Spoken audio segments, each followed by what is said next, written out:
Hi hello నమస్తే welcome to our channel. కడుపు నొప్పి సమస్య ఇది పిల్లల్లో ఒక రకంగా, అలాగే పెద్దవాళ్ళల్లో ఒక రకంగా, ఆడవాళ్ళల్లో మగవాళ్ళల్లో ఇలా రకరకాలుగా ఈ కడుపు నొప్పి అనేది వేధిస్తూ ఉంటుంది. గ్యాస్ ప్రాబ్లం ఉన్నా కూడా కడుపు నొప్పి, అలాగే పిల్లల్లో అరగకపోవడం, నులి పురుగులు రావడం, ఇలా కూడా ఒక రకమైన కడుపు నొప్పి వస్తుంటుంది.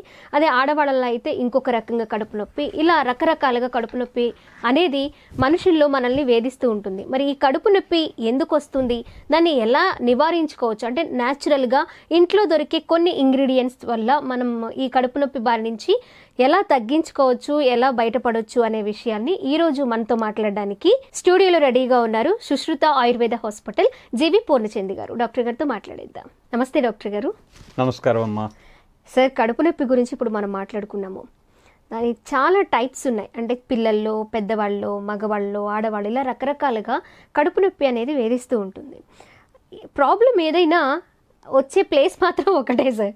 మరి ఇది న్యాచురల్గా ఎలా తగ్గించుకోవచ్చు అంటారు? దీనికి ఏమేమి కారణాలు ఉంటాయి అసలు కడుపు నొప్పి రావడానికి?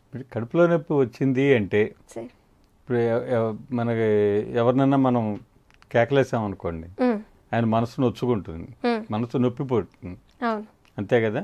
మనం గట్టిగా ఒకసారి ఇట్లా కొట్టాము, నొప్పి పట్టిందా పట్టించుకుంటాం, కాసేపు ఇట్లా అనుకుంటాము, ఇక్కడ ఏదైనా గుచ్చుకుంటుందా, పొడుచుకుంటుందా, ఇక్కడ ఏమన్నా గట్టిగా ఉందా, ఎందుకు ఇక్కడ చెయ్యి నొప్పి పట్టింది అని మనం ఆలోచిస్తాం. ఏం అవ్వలేదు అనుకోండి, ఏం చేస్తాం? పట్టించుకోం కదా.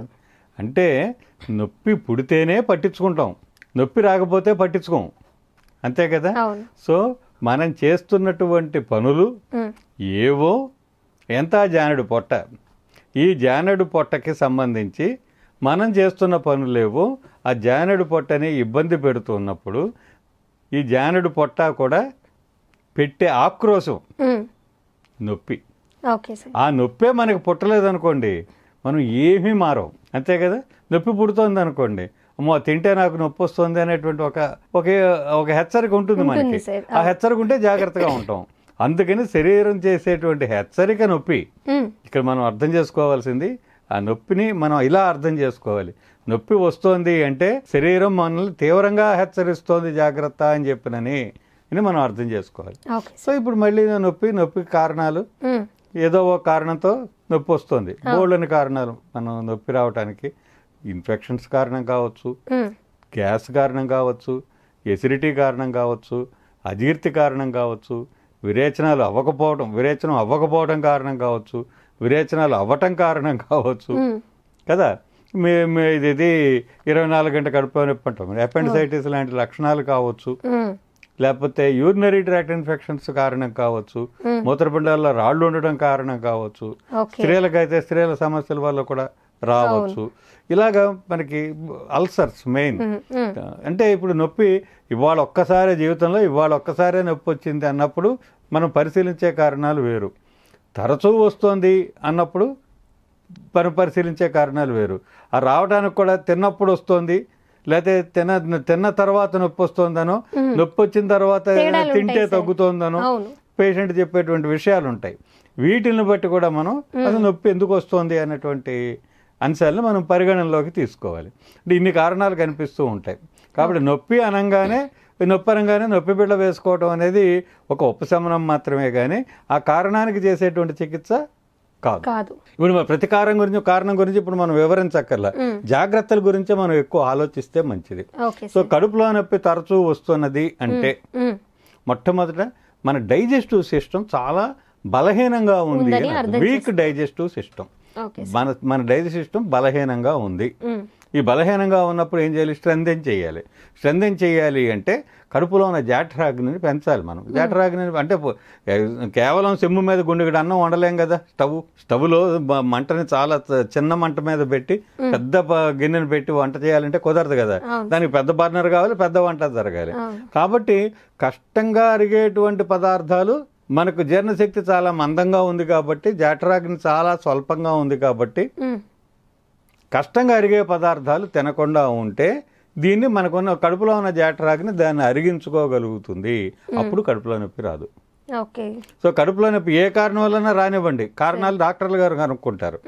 మనం చేయవలసిన పని ఏంటంటే తరచూ కడుపులో నొప్పి వస్తుంది అంటే జీర్ణశక్తిని మనం బలహీనంగా ఉందని భావించి తేలికగా అరిగే ఆహార పదార్థాలు తినాలి. తీసుకోవాలి. ఇది అసలు ఫస్ట్ అండ్ ఫార్మోస్ట్.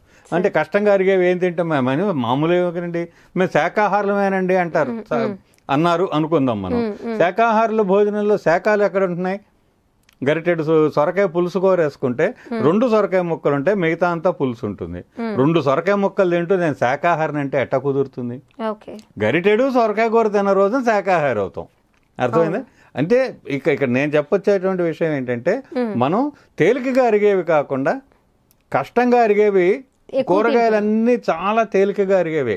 బీరకాయ, బెండకాయ, దొండకాయ, పొట్లకాయ, సొరకాయ, అసలు కూరగాయలన్నీ, పులుపు లేని కూరగాయలన్నీ తేలికగా అరిగేటువంటి, చలవ చేసేటువంటి, జీర్ణశక్తిని పెంచేటువంటి, జీర్ణశక్తిని బలసంపన్నం చేసేటువంటి, విరేచనంలా ఫ్రీగా అయ్యేలాగా చేసేటువంటి స్వభావం ఉన్నటువంటివే మనకున్న కూరగాయలన్నీ కూడా.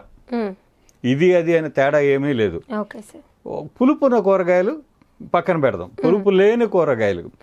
దీన్ని మనం పులుపు కలిపి వండుతున్నాం, లేదా బాగా మసాలాలు తట్టించి వండుతున్నాం, లేకపోతే ముక్కలు చేసి సలసలాకాగా నూనెలో వేసి నరకలోకంలో పాపుల్ని వేయించినట్టు వేయించి వాటిని వేపుకు తింటున్నాం. వేపుకు తింటాం అంటే వేధించడం అనమాట, బాధ పెట్టడం. కోమలమైన కూరగాయల్ని అంత వేస్తే ఏమవుతుంది? ఎక్కిర్లు మడిన ఒక విష రసాయనం పుడుతుంది. అట్లాంటివి నొప్పులు రావడానికి కారణం. దాని శక్తికి మించినటువంటి ఉష్ణోగ్రత మీద ఉండటం కూడా కడుపులో నొప్పి కారణం అవుతుంది సుమా. ఇవి జీర్ణశక్తిని బలహీనం చేస్తాయి.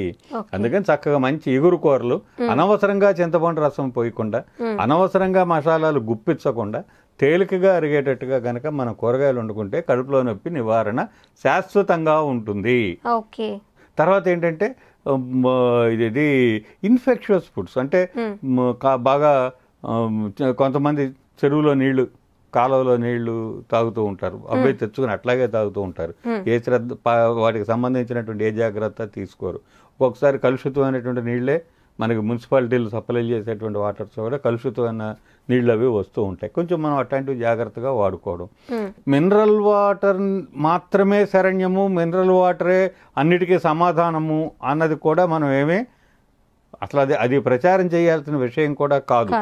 మనం నీటిని జాగ్రత్తగా శుద్ధి చేసుకునే ప్రక్రియలు తెలుసుకుని నీటిని శుద్ధి చేసుకోవాలి. కానీ మీరు వాటి నుంచి మున్సిపాలిటీ వాటర్ మానేసేసి మినరల్ వాటర్ బాటిల్ కొనుక్కుని తాగండి అని చెప్పడం అనేది సరైనటువంటి మార్గదర్శకత్వం కాదు. ఇది అన్యాయం కూడా. సరే, ఇవన్నీ ఉండగా మనం ఇప్పుడు జీర్ణశక్తిని పెంచుకోవటానికి ఆహారంలో ఈ మార్పులు చేసుకుంటూ కొన్ని సూత్రాలు నేను చెప్తాను. మొదటి సూత్రం ఏంటంటే, మొదటి ముద్దగా మీరు కాస్త అల్లం, ఒక 100 గ్రాముల అల్లం శుభ్రంగా మట్టుకేసి పై చెక్కు తీసేసి పీల్ చేసేసి దాన్ని మిక్సీలో వేసి సైంధవ లవణం వేసి ఆ అల్లాన్ని ముద్దలాగా చేసి ఫ్రిడ్జ్లో పెట్టుకోండి, ఏం కాదు. ఒక చెంచాడు అల్లం ముద్ద మొదటి ముద్ద అన్నంలో కలుపుకొని నెయ్యి వేసుకుని రోజు గనక తింటే, ప్రతిరోజు అన్నం మొట్టమొదట అల్లం ముద్దతో ప్రారంభించాలి. అల్లం ముద్దతో గనక మనం ప్రారంభిస్తే తీసుకున్న ఆహారం చాలా చక్కగా సేఫ్గా జీర్ణమయ్యి శరీరానికి వంట పడుతుంది, భుక్తాయాసం కలగకుండా ఉంటుంది. ఇవన్నీ కూడా మనం అర్థం చేసుకోవాలన్నమాట. ఇట్లాగ మనం ఫుడ్లో విషయాలు తీసుకోండి. తర్వాత జీరా వాటరు, ధనియా వాటరు, ఇట్లాగ మనం దాల్చిన చెక్క నీళ్లలో వేసి మరిగించేసి ఆ నీళ్లు, మామూలు నీళ్లకు బదులుగా వామ్ వాటర్ కానీ, జీరా వాటర్ కానీ, సోంపు వాటర్ కానీ, ఇవి కనుక మనం మంచినీళ్ళకు బదులు ఆ నీళ్లు తాగుతూ ఉంటే మన ఇవన్నీ కార్బోనేటివ్స్ అంటాం, మన జీర్ణశక్తిని పెంపు చేసేటువంటి ద్రవ్యాలు. ఇవి మనకి భుక్తాయాసం కలగకుండా చేస్తాయి, తీసుకున్న ఆహారం అరిగేలా చేస్తాయి, యాసిడ్ లెవెల్స్ని కదా అదుపులో పెడతాయి, ఎక్కువ యాసిడ్ రిలీజ్ అవ్వకుండా చేస్తాయి. అనవసరంగా మనం H2 బ్లాకర్స్ లాంటి మందులు బోర్డులని వాడటం వల్ల ఏమవుతుందంటే ఎనరెక్సియా అంటాం, అంటే ఆకలి లేని స్థితి, తినబుద్ధి కాని పరిస్థితి, ఇట్లాంటి కొత్త సమస్యలు మనకు ఉత్పన్నం అవుతున్నాయి. దానికన్నా అసలు మనం అది వేసుకోవాల్సిన అవసరం రాకుండా జాగ్రత్త ఉండటం మంచిది కదా. మందులు ఉన్నాయి కానీ ఆ మందులు వేసుకోవాల్సిన పరిస్థితి మనకు ఉండకూడదు. కడుపులో ఉండకూడదు మందుల షాపులో ఉండొచ్చు. కడుపు మెడికల్ షాప్ చేసుకోవటం అనేది మనం చేసే పెద్ద తప్పు కదా. ఈ చేత్తో అన్నం తింటూ ఈ చేత్తో మందులు మింగకూడదు. బ్రేక్ఫాస్ట్ కి ముందు 2 టాబ్లెట్లు, లంచ్ కి ముందు ఒక 2, డిన్నర్ కి ముందు ఒక 2 అయిపోయింది. కడుపు మెడికల్ షాప్ అయిపోతుంది కదా. అలా అలా ఆ పరిస్థితి మనం తెచ్చుకోకూడదు. సాధ్యమైనంత నివారణ, వయసును బట్టు అనేక ఇతర కారణాలు ఉంటాయి, కానీ ఇందులో మనం తెచ్చుకునే కారణాలు ఎన్ని ఉన్నాయి, దాన్ని ఎంత అదుపు చేస్తున్నాం, ఇట్లా ఆలోచించాలంటున్నాను నేను. భిన్నంగా ఆలోచించడం ఎట్లా అన్న దాని మీదే నేను మనసు దృష్టి పెట్టండి మీతో అనేది నేను దీన్ని చూస్తున్నటువంటి అసంఖ్యాకులైనటువంటి ప్రేక్షక మహాశైలికి చేసే విజ్ఞప్తి ఏమిటంటే, అందరూ ఆలోచించినట్టు ఆలోచించద్దు, మనం భిన్నంగా ఆలోచిద్దాం. దానివల్ల మనకు చాలా సమస్యలకి కొన్ని కొత్త సమాధానాలు దొరుకుతాయి. అది సో జీరా వాటర్ ఇది కేరళ వాళ్ళు అయితే అసలు మామూలు నీళ్లు తాగరు వాళ్ళు. మనం ఎందుకు తాగుతున్నాం? మనం తాగకుండా మనం కూడా జాగ్రత్తగా ఉంటే చాలా మంచిది అనేది నేను ఇక్కడ సూచిస్తున్నటువంటి విషయం. ముఖ్యంగా సోంపు వాడకం అనేది చాలా మంచిదండి. భోజనం తర్వాత సోంపు వాడుకోవడం అనేటువంటిది చాలా మంచిది. ఇటువంటి జాగ్రత్తలు కనుక మనం తీసుకుంటూ బియ్యం వేయించి వండండి, కందిపప్పు పెసరపప్పు వేయించి వండండి, నెయ్యి వేసుకుని తినండి, ఏమవదు. అయితే నెయ్యి పోసుకుని తినద్దు, తేలిగ్గా నెయ్యి వేసుకుని కనుక మనం తీసుకుంటూ ఉంటే, అతిగా పులుపు లేకుండా అతిగా మసాలాలు లేకుండా కనుక ఉంటే, పొద్దున పూట టిఫిన్లకు బదులు హాయిగా అంత పెరుగన్నం తింటాం అలవాటు చేసుకుంటే మన పొట్టకి ఏ ఢోకా ఉండదండి. ఓకే సార్, మీరు ఎలా చెప్పారంటే సార్, ఒక డాక్టర్ దగ్గరికి వెళ్ళినప్పుడు ఏ మందులు వేసుకోవాలి, ఎందువల్ల వచ్చింది, ఏం జాగ్రత్తలు తీసుకోవాలని చెప్పేస్తారు, అయిపోతుంది అప్పటికప్పుడు, ఎందుకంటే ఇంకొక పేషెంట్ వెయిట్ చేస్తారు కాబట్టి. మీరు ఎలా చెప్తారంటే, ఎలాంటి వాళ్ళకైనా ఆఖరికి అసలు ఏం తెలియని వాళ్ళకు కూడా మీరు అర్థమయ్యేలా చెప్పడం నిజంగా చాలా చాలా గ్రేట్ సార్.